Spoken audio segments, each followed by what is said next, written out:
아무 것도 두려워 말라. 주 나의 하나님이 지켜주시니 놀라지 마라. 겁내지 마라. 주님 나를 지켜주시네.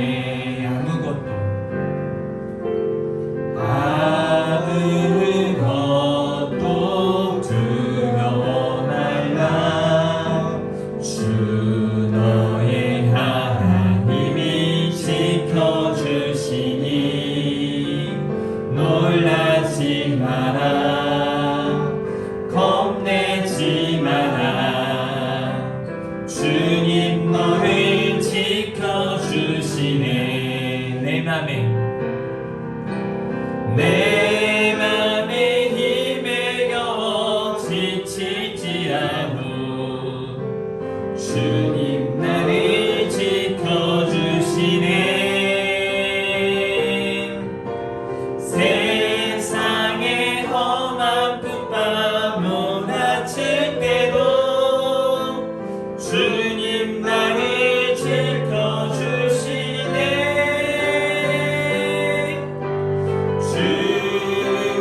주님은 나의 산성, 주님은 나의 요새,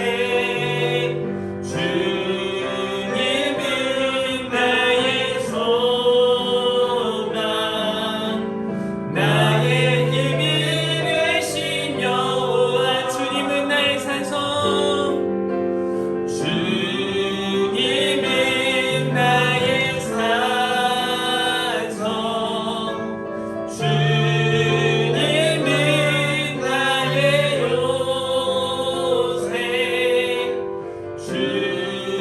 주님은 나의 소망, 나의 힘이 되신 여호와. 날이 저물어 갈 때, 날이 저물어 갈 때, 빈들에서 거릴 때, 그때가 하나님의 때. 내 힘으로 안 될 때, 빈손으로 거릴 때, 내가 고백해 여호와 이래. 다시 한번 날이 저물어 갈 때, 날이 저물어 갈 때, 빈들에서 거릴 때, 그때가 하나님의 때. 내 힘으로 안 될 때, 내 힘으로 안 될 때, 빈손으로 거릴 때, 내가 고백해 여호와 이래. 다시 한번. 날이 저물어 갈 때, 빈들에서 거릴 때, 그때가 하나님의 때. 믿음으로 고백합니다. 내 힘으로 안 될 때, 빈손으로 거릴 때, 내가 고백해 여호와 이래. 아멘. 주가 일하시네. 주가 일하시네. 주가 일하시네. 주께 아끼지 않는 자에게 주가 일하시네.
일하시네 주가 일하시네 주가 일하시네 주께 아끼지 않는 자에게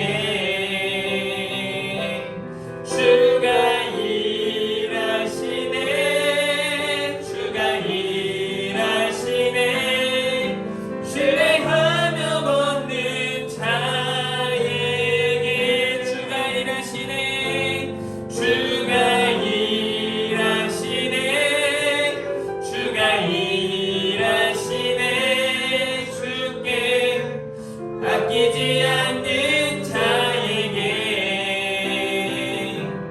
주가 일하시네 주가 일하시네 신뢰하며 걷는 자에게.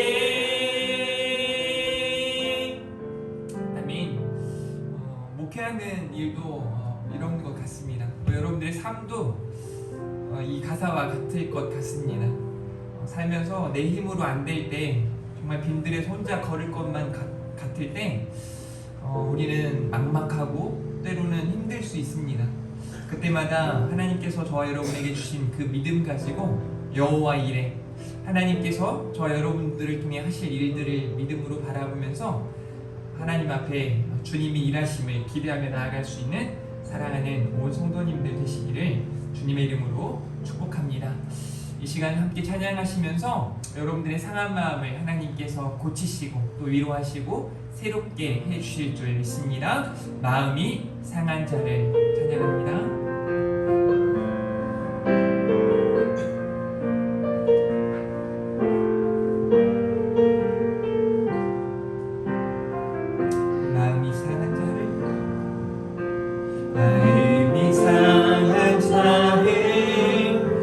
고치시는 주님 하늘의 아버지 날 주관하소서 주의 길로 인도하사 자유케 하소서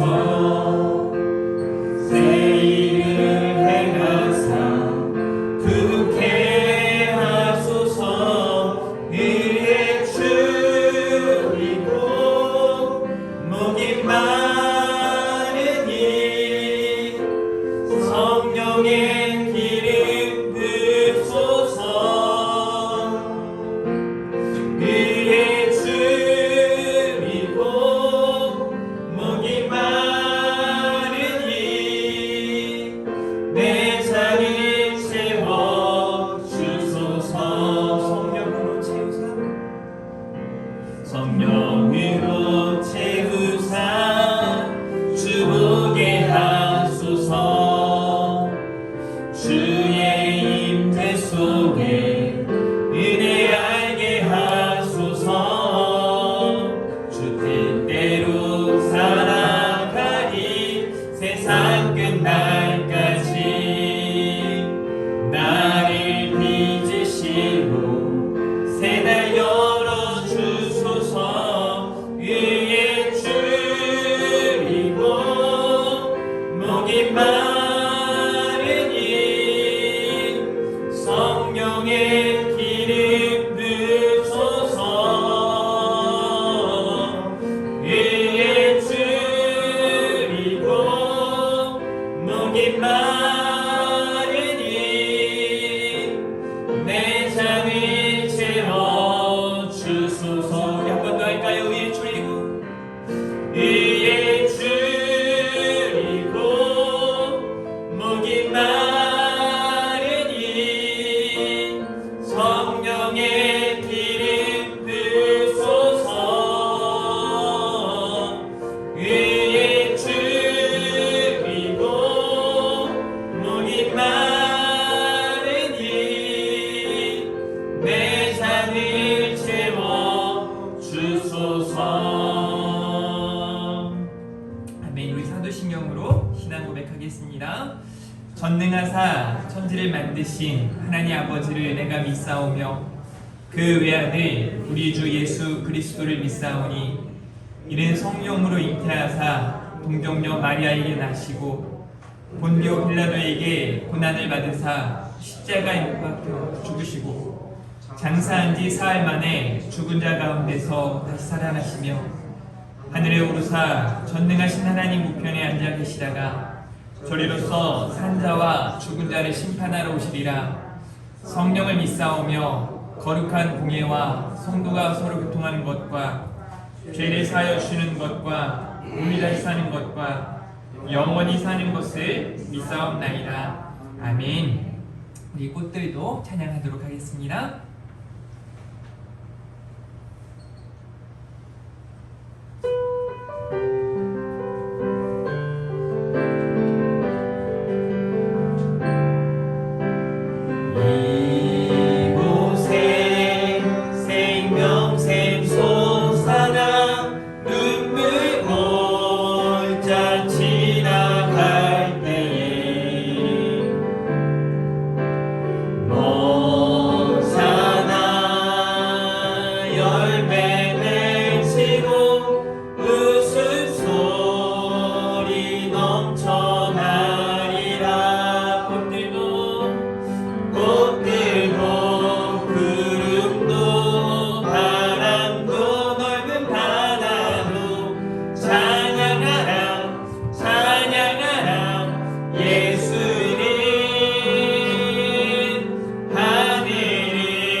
이 시간 합심을 함께 기도하는 시간 갖도록 하겠습니다. 우리가 온전히 하나님께 붙들린 인생 되게 해달라고 하나님의 은혜를 더욱더 선명하게 그리고 분명하게 바라보고 기억하며 살아가는 우리 온 성도님들 다 되게 해달라고, 세상에 소망을 두고 살아가는 것이 아니라 하나님께 소망을 두고 믿음으로 한 걸음 한 걸음 전진하게 해달라고, 하나님의 말씀과 기도로 거룩하여져가는 사랑하는 온 성도님들, 또 이 땅의 교회들 다 되게 해달라고, 하나님의 은혜가 온 열방 가운데 온전히 전해지도록 우리가 쓰임받게 해달라고 이 시간 주님 한번 부르고 합심으로 기도하며 나아가도록 하겠습니다. 주여, 하나님 아버지 감사합니다. 하나님 앞에 이 시간 우리가 모든 것 맡겨드리며 아버지 기도하며 나아갑니다. 하나님께 모든 것이 달려있음을 우리가 기억하고 살기 원합니다. 하나님, 내 입으로 안 될 때, 아버지 하나님의 빈들에서 어려운 것만 같을 때 오직 하나님께 은혜가 있음을, 하나님께 모든 소망이 있음을 기억하며 아버지여 길이요 진리요 생명 되신 아버지 하나님께 아버지 우리가 나아갈 수 있게 하여 주시옵소서. 믿음으로 한 걸음 한 걸음 전진하게 하여 주시옵소서. 하나님 아버지, 세상에 소망을 두고 살아가는 우리들의 삶이 아니라 살아계신 하나님, 전능하신 하나님께 소망을 두고 살아가는 우리 인생들 되게 하여 주시옵소서. 하나님 아버지, 우리가 행복하길 원하지만 아버지 세상의 행복을 원하며 살아가고 있지는 않습니까? 하나님께서 아버지 복의 근원이심을 깨닫고 하나님께 소망을 두고 살아가는 우리 성도님들 다 되게 하여 주시기를 간절히 원하고 소원합니다. 사랑하는 우리 성도님들에게 하나님 굳건한 믿음, 흔들리지 않는 믿음, 낙심하지 않는 믿음을 허락하여 하여 주시고 견고한 믿음 위에 서서 아버지 하나님의 은혜를 따라 살게 하여 주시기를 원합니다. 하나님의 위로를 경험하며 하나님의 손길을 경험하며 하나님이 함께 하심으로, 하나님이 동행하심으로 아버지 영통의 삶을 살아갈 수 있는 사랑하는 우리 성도님들 다 되게 하여 주시옵소서. 사랑하는 우리 다음 세대들에게 하나님께서 지혜와 총명과 능력을 더하여 주시고 그들이 온전히 하나님께 소망을 두고 살아가는 인생 되게 하여 주시옵소서. 아버지 앞으로 살아가는 이 인생을 값지게 귀하게 하나님 앞에 영광 돌려드릴 수 있는 삶을 살아갈 수 있도록 하나님께서 저들을 지켜주시기를 원하고 소원합니다. 하나님 은혜 더하여 주시기를 원합니다. 이 아침에도 하나님께 소망을 두고 나아가오니 아버지 하나님께서 찾으시는 예배자로, 하나님이 기뻐하시는 전도자로 온전히 세워지는 시간 되게 하여 주시옵소서. 하나님 함께 하여 주실 줄 믿습니다. 은혜 더하여 주실 줄 믿습니다. 여기 각 사람 위에 성령의 충만한 역사가 나타나게 하여 주실 줄 믿습니다. 오늘도 말씀하여 주시고 능력 있는 하나님의 말씀 앞에 복음의 능력을 경험하고 새 삶을 살아갈 수 있도록 주여 도와 주시옵소서. 주여 함께하여 주시옵소서. 주여 은혜를 베풀어 주시옵소서. 창조주 하나님 아버지 감사합니다. 만물이 하나님께로부터 왔고 우리 인생이 하나님의 것임을 이 시간 다시 한번 기억하며 하나님 앞에 나아갑니다. 모든 것이 하나님께 달려있음을 이 시간 고백하고 믿음으로 하나님의 영광 위하여 하나님의 은혜를 따라 살기 원합니다. 사랑하는 우리 성도님들의 삶 가운데 친밀하게 역사하여 주시옵소서. 그들의 생각이 전환되어지게 하시고 그들의 마음이 새롭게 되어지게 하여 주시옵소서. 어떠한 목표와 어떠한 생각을 가지고 살아가고 있는지 저는 알 수 없사오나 하나님 다 아시오니 잘못된 생각, 잘못된 저들의 바람이 있다면 하나님 친히 교정하여 주시고 하나님께서 원하시는, 하나님께서 기뻐하시는 삶의 방향으로 나아가게 하여 주시옵소서.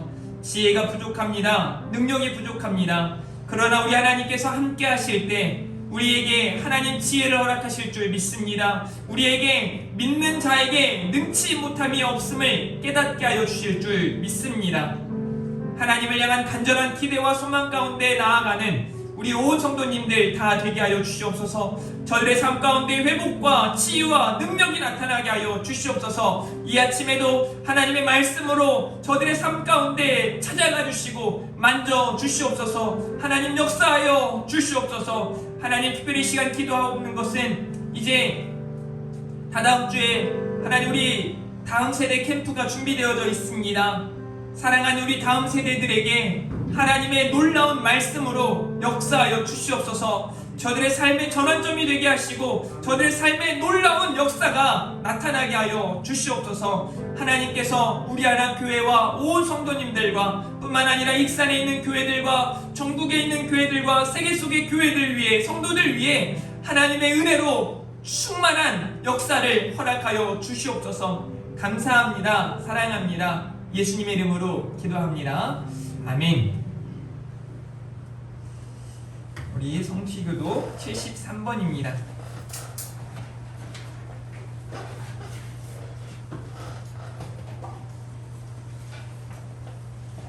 이사야 65장입니다.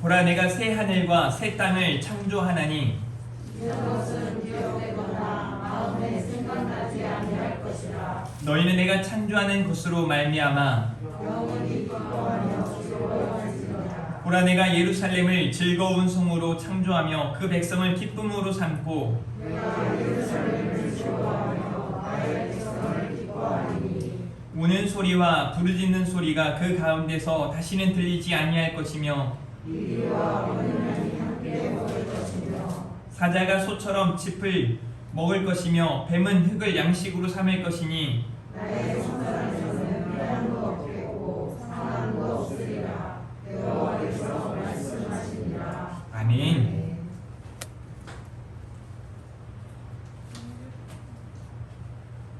오늘 우리에게 주신 말씀은 민수기 12장 1절에서 3절까지입니다. 모세가 구스 여자를 취하였더니 그 구스 여자를 취하였으므로 미리암과 아론이 모세를 비방하니라. 그들이 이르되 여호와께서 모세와만 말씀하셨느냐 우리와도 말씀하지 아니하셨느냐 하매 여호와께서 이 말을 들으셨더라. 이 사람 모세는 미리암이 지면의 모든 사람보다 더하더라. 아멘. 오늘 주신 말씀을 통해 온유의 사람 모세라는 제목으로 담임 목사님 말씀 전하실 때 큰 은혜와 감동이 있고 깨달음과 결단의 시간이 되시길 축복합니다. 아멘. 우리 인사하겠습니다. 잘 나오셨습니다. 네, 승리하셨습니다. 네, 한 번 더 잘 될 겁니다. 네, 여러분들이 축복의 통로로 살아가기 위해서는 남들을 향해서 축복의 말을 자주 하셔야 합니다. 마음속에 막 저 사람 뭐 잘못했으면 좋겠다, 막 넘어졌으면 좋겠다 이런 마음들보다 잘 되기를 바라는 마음, 그 마음을 가지고 많은 사람들에게 축복의 통로로서 쓰임받는 우리 성도님들 다 되기를 주님의 이름으로 축복합니다. 오늘 본문의 민수기 12장 1절부터 3절까지의 내용은 우리가 너무 잘 알고 있는, 모세에게는 형도 있었고 누나도 있었죠. 그 형과 누나가 그 당시에는 굉장히 중요한 역할을 감당했던 사람들이죠. 지금 그들이 불평하고 있는, 또 원망하고 있는 이 상황은 그들이 정말 중요한 자리에서 하지 말아야 할 행동을 했다는 것을 우리는 잘 알고 있어요. 오늘 말씀 보세요. 먼저 모세가 구스 여자를 취하였더니, 그러니까 구스 여자를 취한 것이 그들 보기에 합당하지 않았다라고 여기고 있는 거죠. 미리암과 아론이 모세를 뭐 했다고 해요? 비방했다는 거예요. 한마디로 뒤에서 욕했다는 겁니다. 저거 잘못했어, 문제가 있어, 뭐 이런 욕을 했겠죠. 그리고 난 다음에 그들이 이상한 말을 해요. 이렇게 말하죠. 그들이 이르되 여호와께서 모세와만 말씀하셨느냐 우리와도 말씀하시지 아니하셨느냐 하매 여호와께서 이 말을 들으셨더라 라고 말씀하세요. 무슨 말이에요? 뭐 모세만 지도자야? 우리도 지도자야. 모세하고만 하나님 말씀하셨어? 우리도 하나님이 말씀하셨잖아 하고 이제 자기 자신들을 높이고 모세를 낮추는 그런 모습이죠. 그 말을 누가 들었다고 성경은 말하고 있죠? 하나님이 들으셨다는 거예요. 여러분, 우리가 불평하고 불만하는 건 스스로의 영혼을 깎아먹는 행위이기도 해요. 여러분, 불평불만하면서 막 기분이 좋아집니까? 아 진짜 왜 그러는지 모르겠어 하면서 막 속이 막 시원합니까? 정말? 잠시 잠깐 그럴 수 있어요. 막 분노를 표출하고 난 다음에 잠시 잠깐 뭔가 스트레스가 해소되는 것을 느끼는 것처럼 보여지지만 이내 내 마음에 어떤 허무함, 그리고 내가 왜 그랬지? 그리고 어떤 내 마음속에 더 큰 한숨이 쉬어지게 되어 있어요. 이 불평불만은 스스로에게도 손해고 또 그 말을 전하고 있는 상대방에게도 굉장히 신뢰가 될 수 있습니다. 그런데 그 말을 하나님이 들으셨다라고 오늘 본문은 이야기하죠. 그리고 12장 3절, 이 사람 모세는 온유함이 지면의 모든 사람보다 더하더라 라고 말씀을 하고 있어요. 여러분, 이 문맥이 좀 이어집니까? 잘? 아니, 여호와께서 이 말을 들으셨더라 라고 이어지는 내용은, 그래서 하나님이 아론의 딱밤을 한 대 때리시고 미리암의 머리를 뭐 짧게 만드셨더라, 갑자기 곱슬이 되게 하셨더라, 뭐 이런 식으로 뭔가 그 하나님의 행동이 이어져야 되는데, 모세에 대한 하나님의 평가가 전해지고 있어요. 온유함이 지면의 모든 사람보다 더하더라 라는 말로 모세가 어떤 사람인지를 그들에게 알게 하시는 내용으로 말씀이 맞춰지고 있습니다. 오늘 이 세 절 가지고 여러분들에게 말씀을 전하려고 한 것이 아니라, 이 온유한 사람 모세의 삶이 어떠했기에, 또 그가 어떤 믿음으로 살아갔기에 이렇게 하나님 앞에 평가를 받을 수 있었는가를 생각해보는 시간을 가졌으면 온유한 사람이 되시기를 바랍니다. 왜냐면요, 이 온유한 성품은 굉장히 성경에서도 중요하게 여기고 있습니다. 마태복음 5장 5절인데요. 같이 한번 읽어볼까요? 시작! 온유한 사람은 복이 많이 그들이 땅을 기업으로 받을 것이며. 신학적으로 구약에서 땅을 기업으로 받는다라는 것, 이거는 부를 의미하는 거예요. 하나님이 주시는 놀라운 복이에요. 그래서 온유한 자가 이 땅을 기업으로 받는다라는 이 말씀이 정말 여러분들에게 그대로 이루어지기를 바랍니다. 그러니까 다시 말해서 온유한 자가 형통한 사람이 된다라는 말로 해석해도 과언이 아니죠. 여러분, 형통한 삶, 세상이 소위 말하는 승리하는 삶 살고 싶지 않습니까? 성공하는 삶 살고 싶지 않으세요? 그러면 온유한 사람이 되어 주십시오. 온유한 사람이 되십시오. 그러면 여러분들의 삶에 놀라운 역사가 나타나게 될 줄 믿습니다. 온유한 사람은 복이 있는 거예요. 이 온유라고 하는 단어는 히브리어로 아나우라고 하는 단어를 사용하는데요. 충청도 말로 아나유 뭐 이렇게 말할 수 있겠죠. 아나유 뭐 이렇게 이 단어 온유를 여러분들이 아나요? 이 단어 가난한, 고통받는, 겸손한, 온유한이라는 의미를 다 내포하고 있는 단어예요. 마음이 가난하다, 고통받는다, 뭔가 온유한 것 자체가 마음에 고통이 있는 거예요. 여러분, 예수님의 온유함을 우리는 늘 기억하며 사셔야 해요. 여러분들 이런 말, 나 못 참겠어, 진짜 못 참겠어, 어떻게 참어, 이런 말 하잖아요. 그래서 여러분들이 가장 많이 하는 단어 중에 하나가 짜증나, 이런 말 잘하잖아요. 짜증나. 제가 제일 싫어하는 말 중에 하나도 짜증나요. 그런 표현, 누군가에 대해 참지 못하는 모습들이 참 많은데, 예수님을 생각하면 참지 못할 게 뭐 있을까요? 뭐가 있을까요? 예수님을 생각하면 돼요. 예수님을 생각하면 우리는 온유한 삶을 살아갈 수밖에 없습니다. 그 온유한 삶, 겸손한, 온유한이라는 말을 우리말 사전에서는 이렇게 말합니다. 성격, 태도 따위가 온화하고 부드럽다라고 말하고 있죠.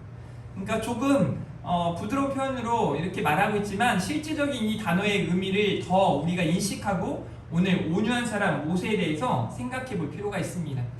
여러분들이 정말 온유한 사람이 되시기를 축복합니다. 제가 3주째 여러분들에게 이제 같은 내용을 또 다시 말씀을 드리는데요. 여러분들은 하나님께 부르심을 입은 사람이라는 것을 잊지 않으셨으면 좋겠어요.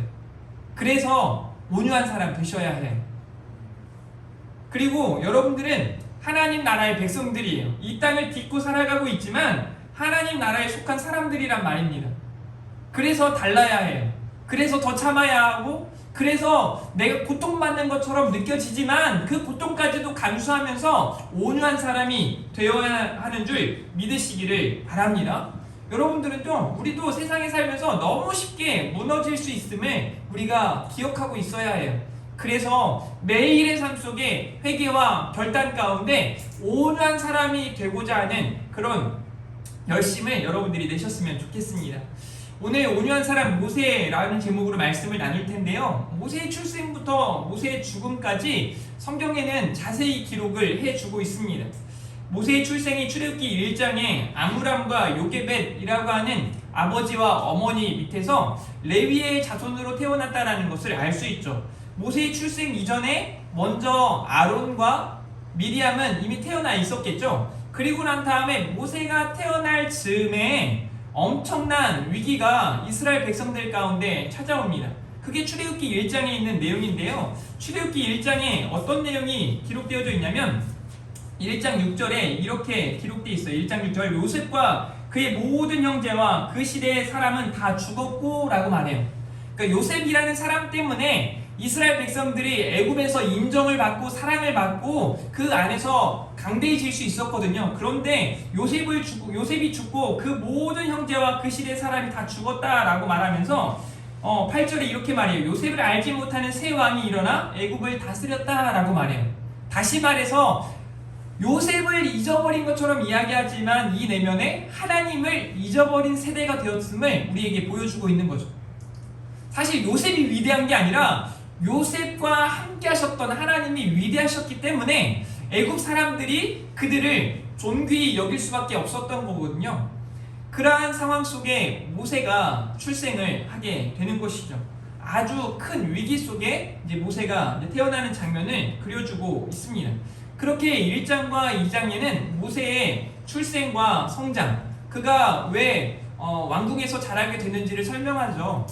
이제 사내 아이는 다 죽이라는 그 위기 앞에 모세라는 사람이 태어날 때 하나님은 히브리 산파들에게 은혜를 베푸셨어요.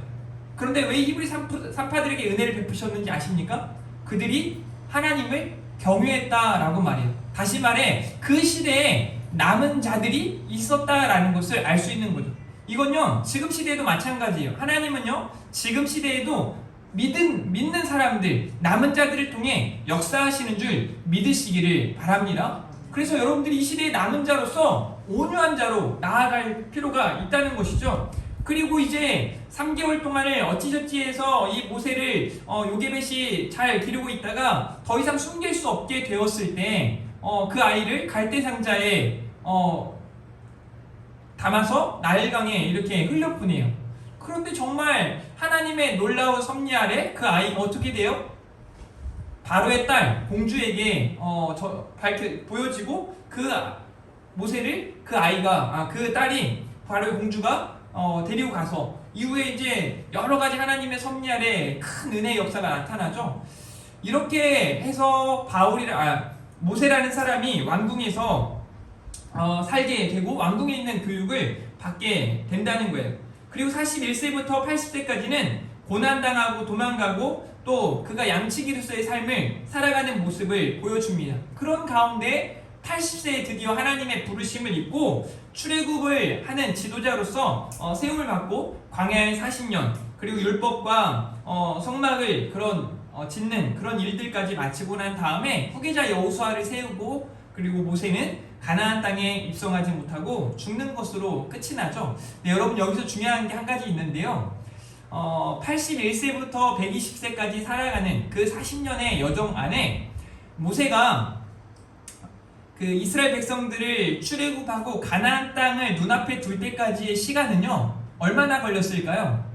사실 그리 오래 걸리지 않았습니다. 성경학자들은 대부분 50일 이내로 보고 있어요. 그러니까 눈앞에 두고 광야에서의 40년간의 삶을 살아갈 수밖에 없는 안타까운 모습이 그들에게 우리가 성경을 통해서 보게 되는데요. 그 이유가 무엇인지를 우리가 생각해 볼 필요가 있는 거죠. 자, 오늘 저는 모세라는 사람을 중심으로 말씀을 전할 텐데요. 모세라는 사람은 어떻게 온유한 사람으로 하나님 앞에 평가받았는가? 첫 번째, 모세는 하나님의 부르심에 대한 확신을 가지고 살아가는 사람이었어요. 출애굽기 3장 4절 말씀인데요. 같이 한번 읽어볼까요? 시작! 여호와께서 그가 보려고 돌이켜오는 것을 보신지라 하나님이 떨기한 가운데서 그를 불러 이르시되 모세야 모세야 하시매 그가 이르되 내가 여기 있나이다. 아멘. 이러한 하나님의 부르심 앞에 여러분들은 어떻게 반응할 건가요? 모세는 내가 여기 있나이다 라고 반응을 했습니다. 정말 신기한, 그러니까 모세의 삶은 어쩌면 하나님의 부르심이 있기 전까지는 가장 최악의 상황이지 않았을까요? 살인을 하고 도망자로서 살아가고 있는 그런 와중에 그의 삶은 얼마나 피폐했을까요? 뭔가 소망이 있었을까요? 모세가 그런 살인자로서 도망자로서 나 이 세상의 거부가 되어야지, 뭐 이스라엘 백성들의 지도자가 되어야지, 그런 비전을 바라보고 살아갔을까요? 그렇지 않겠죠. 아주 최악의 상황 속에 모세를 하나님은 부르셨어요. 그 부르심은 거룩한 하나님의 부르심이에요. 자, 출애굽기 3장 5절 이렇게 말하죠. 하나님이 이르시되 이리로 가까이 오지 마라. 내가 선 곳은 거룩한 땅이니 내 발에서 신을 벗으라 라고 말하면서 그 부르심이 거룩한 하나님의 부르심임을 상기시켜 주고 있습니다. 최악의 상황 속에 하나님의 부르심이 그에게 임했던 거죠. 마찬가지예요. 우리도 내가 잘나서 내가 뭔가 대단해서 우리를 하나님이 부르신 게 아니라 하나님이 그저 여러분들을 사용하시기 위해 여러분들을 사랑하셔서 여러분들을 부르신 줄 믿으시길 바랍니다. 지금 내가 대단하지 못하더라도 지금 내가 뭔가 이루지 못한 일들이 너무 많고 뭐 한 게 아무것도 없는 것처럼 보여질지라도 지금 이 자리, 예배의 자리에 서 있는 여러분들은 하나님의 거룩한 부르심에 응답한 소명자임을 여러분들이 기억하시기를 바랍니다. 그러면 어떤 삶을 살아가야 하는가? 모세가 이 거룩한 하나님의 부르심을 기억하고 그 이후에 80세부터 그 이후의 삶이 어땠을까요? 자신이 무언가 문제가 있을 때 하나님 앞에 회개하고 다시 결단하고 참아내고 또 참아내고 또 참아냈던 것 아닙니까? 최악의 상황 속에 나를 참아내신 그 하나님의 은혜를 기억했던 거예요. 그러니 모세가 온유한 사람으로 살아갈 수 있었던 겁니다. 여러분, 우린 착각하지 마셔요. 내가 대단해서 하나님이 우리를 부르신 게 아닙니다. 그저 내 모습 그대로, 있는 모습 그대로 하나님은 여러분들을 사랑하셔서 여러분들을 부르셨다는 거예요. 그리고 그냥 부르신 게 아니라 분명한 이유와 목적을 가지고 부르셨어요. 그 목적이 바로 비전이에요. 하나님이 여러분들을 통해 하실 일들이요. 모세를 그냥 하나님이 부르신 게 아니라 모세를 통해 이스라엘 백성들의 출애굽할 때 지도자가 되게 하기 위해서, 그를 통해 하나님의 말씀이, 율법이 전해지게 하기 위해서, 성막이 세워지게 하기 위해서 이러한 하나님의 분명한 목적을 가지고 그를 부르셨다라는 거예요. 다시 말해 여러분들에게 이러한 하나님의 이유와 목적이 있음을 기억하셔야 해요. 자꾸 소명자임에도 불구하고 그냥 뭘 해야 될지 아무것도 모르는 것처럼 살지 말라는 말씀입니다. 두 번째로는요, 하나님의 섭리입니다. 여러분, 오늘 1장 8절 아까 제가 읽어드린 것처럼 요셉을 알지 못하는 새 왕이 일어나 애국을 다스리더니 라고 말할 때 이 말은 하나님을 망각한 세대였음을 이야기해 주는 거예요. 자, 보세요. 하나님을 기억하는 사람이 눈에 보이지 않는 것처럼 여겨질 때 그때도 하나님은 역사하셨다는 거예요. 그 시간에도 누구도 하나님을 찾지 않지만 그 상황 속에서도 하나님은 하나님의 선하신 역사를 이끌어 가셨다라는 거죠. 삼손이라는 사람이 사사로 세워지게 된 배경을 보면요, 이스라엘 백성들이 타락을 해요. 그리고 하나님은 그들에게 징계하세요. 블레셋을 통해 40년 동안 그들을 징계하셨어요. 그런데 사사기의 어떤 사이클을 보면 그런 고난 앞에 이스라엘 백성들이 막 너무 힘들다고 죽겠다고 하나님을 찾고 부르짖으면 하나님이 사사를 세우셔서 구원하시는 게 사사기 일반적인 사이클이거든요.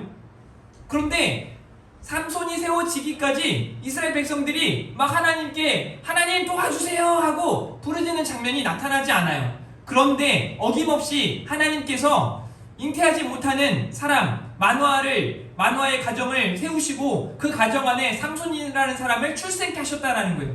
이게 우리 하나님이세요. 여러분들에게도 이러한 하나님의 섭리가 있음을, 이 모든 것이 이 하나님의 섭리 아래 있음을 우리가 기억하셨으면 좋겠어요. 자, 하나님을 망각한 세대이지만 우리는 그 하나님 망각한 세대가 아니라 하나님을 기억하며 살아가는 소명자로서 하나님을 인식하는 삶을 사셔야 한다는 거예요. 이번 주간 하나님을 인식하며 사셨습니까? 하나님을 인식하셔야 돼요. 내가 어디 있든지 무엇을 하든지 하나님 다 보고 계세요. 다 듣고 계세요. 자, 14절 말씀 보세요. 어려운 노동으로 그들이 생활을 어렵게 하니 곧 흙 이기기와 벽돌 굽기와 농사의 여러 가지 일이라 그 시키는 일이 모두 엄하였더라. 애굽의 학대가 시작되어졌던 거예요. 얼마나 힘들었을까요? 막 이 학대 속에 이스라엘 백성들은 더 이상 살아가기가 싫었을 겁니다. 그런데 출애굽기 1장 15절 16절 애굽 왕이 히브리 산파 시브라라는 사람과 부하라는 사람에게 말하여 이르되 너희는 히브리 여인을 위하여 해산을 도울 때에 그 자리를 살펴서 아들이거든 뭐래요? 그를 죽이고 딸이거든 살려주라. 그러니까 해산할 때 산의 아이를 죽이라는 명령이 왕의 명령이 전해졌어요. 여러분 왕의 명령만큼 무서운 명령이 있을까요? 지금의 대통령의 지금 윤석열이 저보러 이렇게 안 하면 너 큰일 날 거야. 그렇다고 제가 겁을 먹을까요? 여러분들이 겁을 먹을 것 같습니까? 당시의 왕과 지금의 대통령과의 어떤 권위는 엄청난 차이예요. 감히 누가 불평을 해요? 감히. 애국 왕이 말한 건 그건 정말 그 사명이라는 말이 여기서 쓰여지는 거예요. 사명. 목숨 걸고 감당해야 할 명령이에요. 반드시 죽여야만 하는 거예요. 이건 당시 그 애국의 법으로는 죄가 아닌 거예요. 왕이 명령이기 때문에 왕의 명령에 순종한 것 뿐인 거예요. 살인을 했지만 살인으로 죄가 아닌 거예요. 그 법으로는. 그 명령이 주어졌을 때 17절 기가 막힌 일이죠. 읽어볼겠습니다. 17절 시작.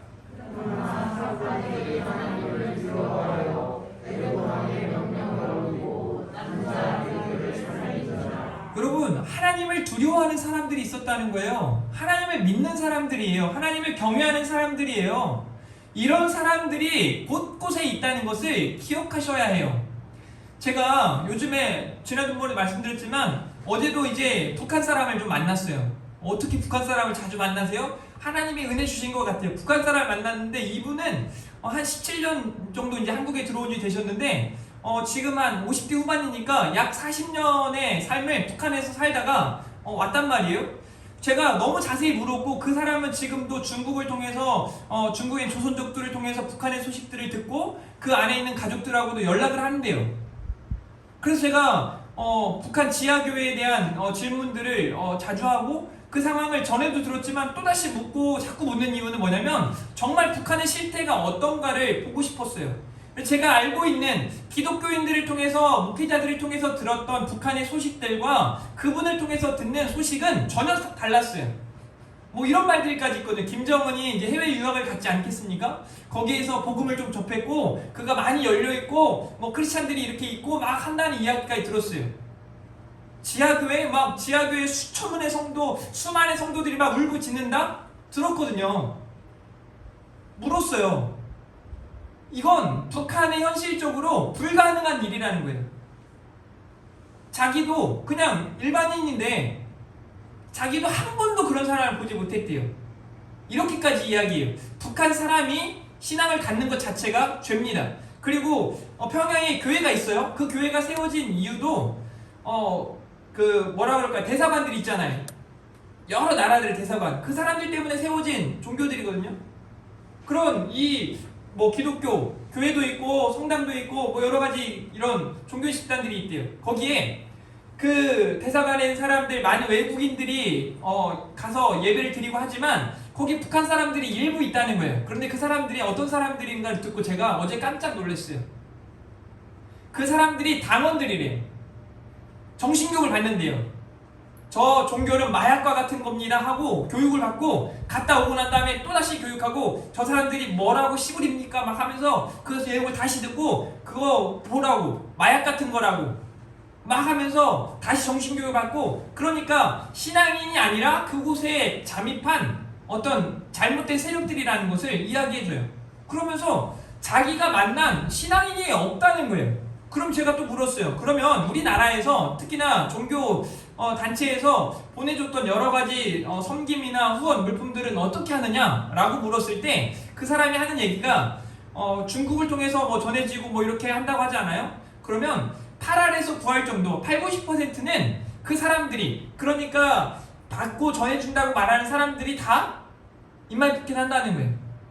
그리고 10%는 뭐냐면 사진을 찍어서 보내줘야 되는 거 아닙니까? 그러니까 사진을 찍기 위해서 준다는 거예요. 그런데 그 사람들이 믿는 사람들인가? 아니요. 믿는 사람으로 가장한 사람들이라는 거예요. 여러분 기가 막힌 소식 아니에요? 놀랬어요. 다 속고 있는 거죠. 근데 제가 들은 이 소식이 저는 오히려 이 교회들을 통해서 전해지는 것보다 오히려 이 실제 북한에 살고 있는 사람들, 지금도 북한 사람들과 연락망을 취하고 있는 이 사람들의 말이 더 현실적이라고 봐요. 그런 말을 들었을 때 정말 참담하죠. 그런데 제가 한 가지 소망을 두고 있는 건, 저는 확신하는 건 그 안에도 이 사람은 아무도 없다고 말하지만 저는 하나님을 두려워하는 누군가가 있을 거라는 확신이 들어요. 그러면 된다라는 거죠. 여기 히브리 산파들이 여러분 얼마나 하찮아요. 누가 봐도 너무 작은 사람들이에요. 아무 힘 없는 사람들이에요. 그들이 하나님을 두려워했고 하나님을 경외했고 그들이 하나님의 은혜를 입고 하나님의 섭리 아래 모세가 태어나게 되었다는 것을 우리가 알 수 있습니다.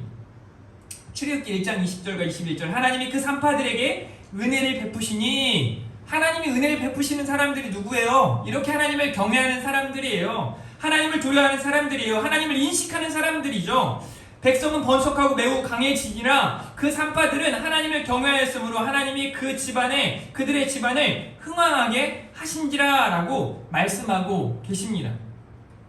여러분, 이렇게 모세가 레위 자손으로 아므람과 요게벳, 또 형 아론과 누나 미리암 사이에서 태어난 지 3개월의 나일강에 흘려 보내주죠. 갈대 상자에서. 그리고 바로의 공주, 그 사람의 이름을 하트세투스라고 이렇게 말하더라고요. 그러면서 그 사람의 남편 이름이 이렇게 말해요. 투트모세 2세였다라고 말해요. 이건 이제 이 바로 왕가의 이름들을 조사했을 때 나오는 거예요.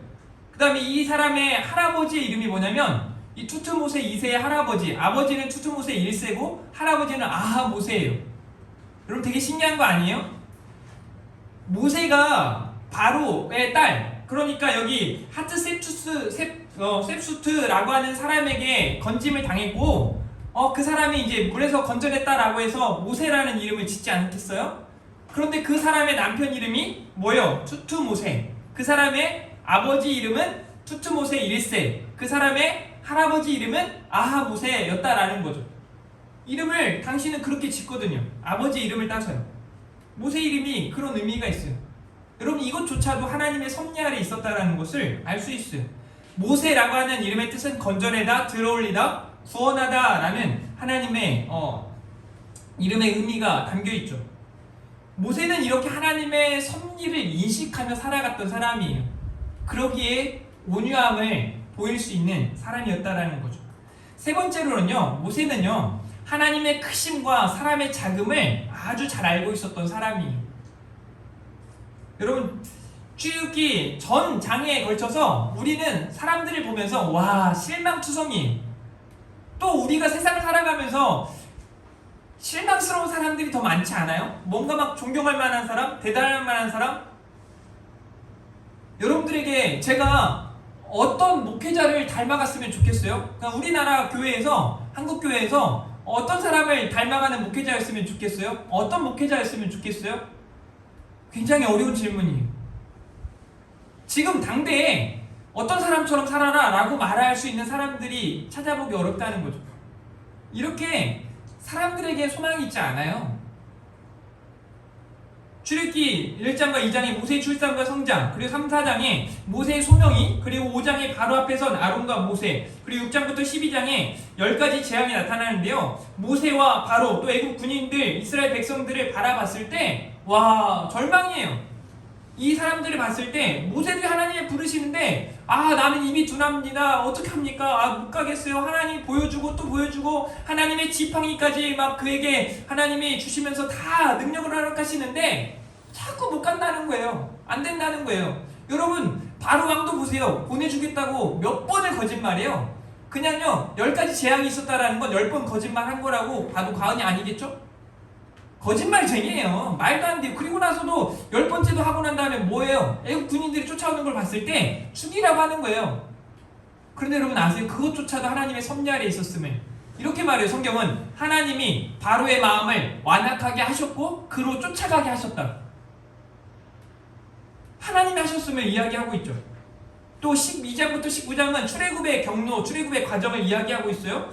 출애굽 후 49일간의 이야기예요. 그리고 20장에 시내산에서 받은 율법, 그 율법을 받고 난 다음에도 무슨 일이 벌어져요. 여러분 십계명이 그냥 한 번에 받은 게 아닌 걸 알잖아요. 모세가 막 40주야로 기도하고 하나님의 은혜를 입고 막 이런 상황 속에 그 형 제사장 아론은 뭐 하고 있는 거예요 도대체? 금송아지를 만들다니요. 불평이나 하고 앉아 있고요. 엄청난 일이지 않습니까? 실망스러운 거예요. 21장부터 24장까지 율법의 내용이, 또 25장부터 31장까지는 성막에 대한 명령이 주어져요. 여러분 보세요. 사람들은 계속해서 실망스러운데 하나님의 선하신 역사는 계속해서 진행 중이라는 것을 기억하셔야 해요. 불평과 불만과 원망과 불신 가운데 나아가는 인생들의 모습, 그러나 하나님은 그런 그들을 통해서라도 영광 받으시는, 그런 그들을 통해서도 하나님의 역사를 이루시는 분이 우리 하나님이심을 보여주고 있는 거예요. 32장과 33장의 모세의 40일간의 기도가, 또 34장, 35장의 또 한 번의 기도, 또 안식일에 대한 제정이 36장부터 40장까지 성막을 제작하고 봉헌시간은, 그렇게 하나님의 영광스러운 일들이 이루어져 가고 있음을 우리는 보게 되는 거죠. 이러한 하나님에 대한 크심, 하나님의 살아계심, 하나님의 전능하심을 모세는 알고 있었던 거예요. 우리도 이 땅을 살아가면서 하나님의 크심을 늘 발견하셔야 해요. 늘 깨달으셔야 해요. 어떻게 참냐고요? 예수님 생각해보라니까요. 예수님은요, 이 땅에 사람의 몸으로 오신 하나님이세요. 그걸 바로 성육신이라고 말해요. 그분 생각하면 우리가 뭘 못 참아요? 뭘 용서하지 못해요? 사실 우리가 뭘 용서합니까 또? 여러분들이 누군가를 용서할 그런 사람들입니까?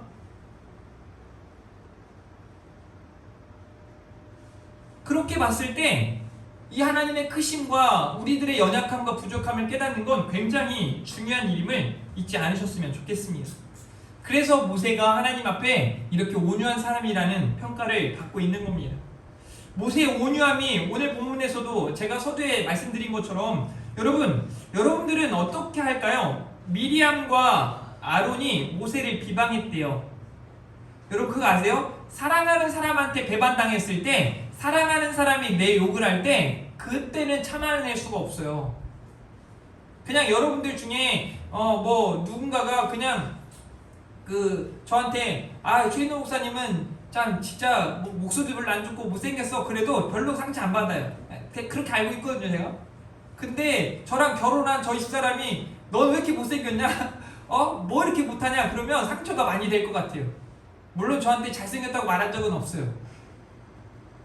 사랑하는 사람에게 이런 핀잔을 받았을 때랑, 사랑하는 사람이 내 앞에 와 저거 나쁜 녀석이야 막 이렇게 어떤 배신감이 주어지는 언어가 들려졌을 때 참아내기 힘든 겁니다. 정말 참아내기 힘들어요. 미리암과 아론이 모세를 비방했대요. 여기 왜 하나님 앞에서는 욥이 나오죠? 여튼 그렇게 비방할 때 그들이 이르되 여호와께서 모세와 말씀하셨느냐? 우리와도 말씀하시지 않았느냐? 아까 제가 말씀드렸던 말씀이요. 그런 불평 불만을 이렇게 말하죠. 여호와께서 이 말을 들으셨더라. 여러분 민수기 14장 27절에도 마찬가지예요. 12명의 정탐꾼이 하나님이 허락하신 땅 가나안 땅을 정탐하러 가죠. 근데 와가지고 하는 말이 10명의 사람들, 대다수의 사람들인 거예요. 대다수의 사람들이 못 간다고 막 혹평을 해요. 그때 그렇게 하나님 앞에 원망하는 그들의 목소리를 들으시고 하나님이 이렇게 말씀하세요. 14장 27절 읽어봅니다. 시작. 나를 원망하는 이 악한 회중에게 내가 언제까지 참으랴. 이스라엘 자손이 나를 향하여 원망하는마. 그 원망하는 말을 내가 들었노라. 네, 그 원망하는 말을 내가 들었노라 라고 말씀하세요. 그리고 28절 그들에게 이르기를 여호와의 말씀에 내 삶을 두고 맹세하노라. 너희 말이 내 귀에 들린 대로 내가 너희에게 행하리니. 이건 하나님의 말씀이죠. 너희가 한 말을 하나님이 들으셨고 그 말대로 행하시겠다라고 말씀하세요. 결국 그대로 이루어지죠. 여호수아와 갈렙을 제외한 나머지 이 사람들은 가나안 땅에 들어가지 못해요. 다 그냥 출애굽 1세대는 광야 그 40년 기간에 다 죽습니다. 그렇게. 뭐 때문에요? 불평하고 불만하는, 하나님을 불신하기 때문에 나오는 그런 행동이거든요.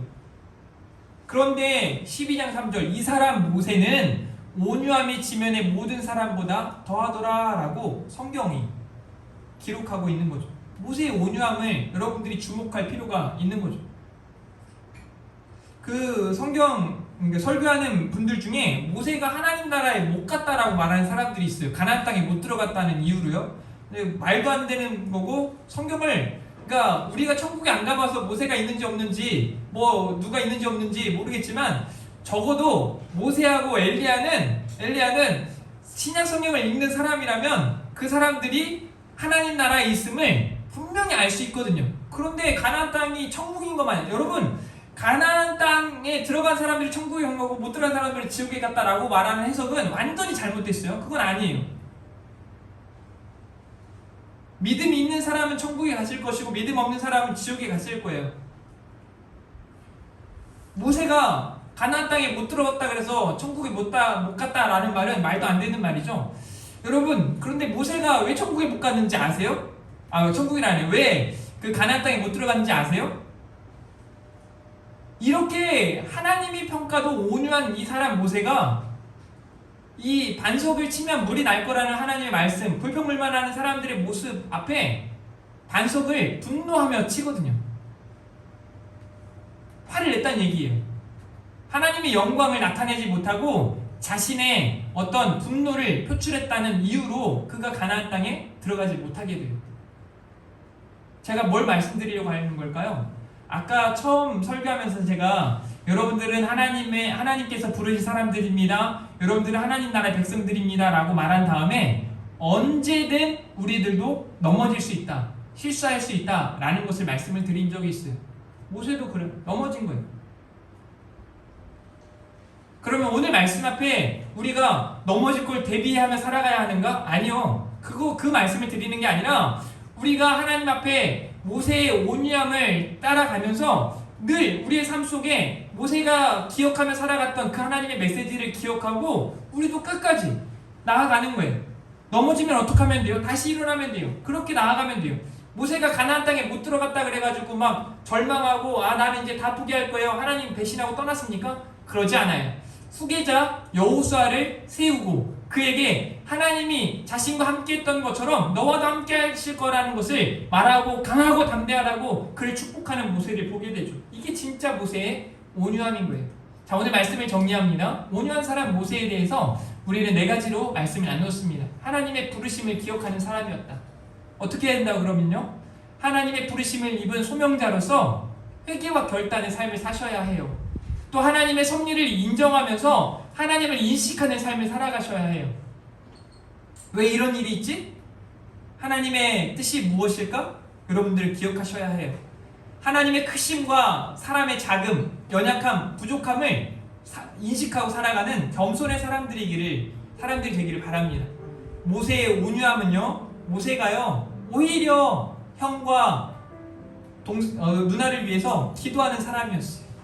불평불만하고 나아가는 이스라엘 백성들을 위해 기도하는 사람들이었어요. 온유한 사람은 기도합니다. 사랑하는 성도 여러분, 이 4가지 메시지를 기억하고 이번 한 주간도 또 여러분들 평생에 승리하는 삶 되어지시기를 주님의 이름으로 축복합니다.